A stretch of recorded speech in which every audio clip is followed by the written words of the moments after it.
Marshall Brewing Company started, I guess, sort of as a hobby. Started home brewing a little bit with an older brother.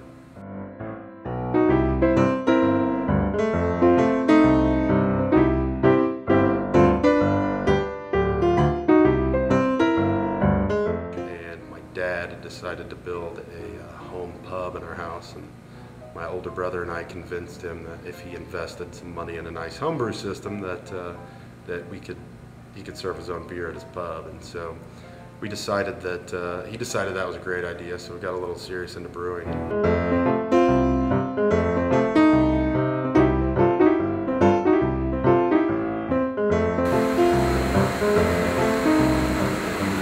This is what makes beer become beer. Taylor Owens, and the head brewer at Marshall Brewing Company. Once we transfer what we make over there into a tank, it's very sweet and predominantly just sugar.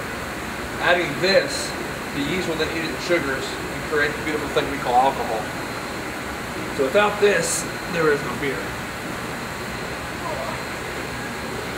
You know, I think that the craft brewing industry is very big on, you know, green and being socially responsible and things of that nature. And so recycling, just doing the part, is important to us. We try to, you know, we've got printed on the bottoms of our six-packs, you know, either recycle or return the six-pack carriers to the brewery so they can either be reused or, if they're in bad shape, recycled.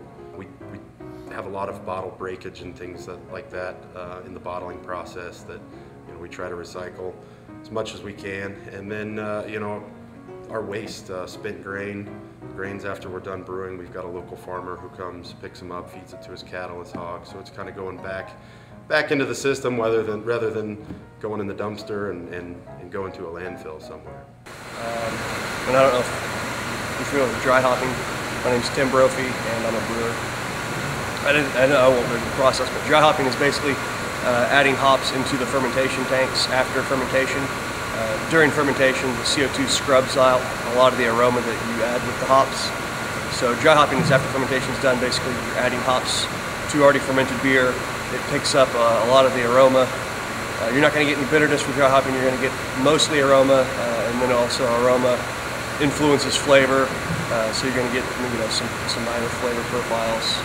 It's mostly for aroma. And it's really cool to be part of a growing culture, but people get really excited about those things. And for us, you know, at the end of the day, you know, it's not glorifying. You know, we don't sit here and drink beer all day long and, you know, talk about how awesome it is to be a brewer. No, it's pretty physical, manual labor. But at the end of the day, we're making beer, and that's pretty cool. And you can go down to the bar at the end of the street, and you know, somebody's enjoying what you've busted your ass all day to make, and that's a pretty cool experience.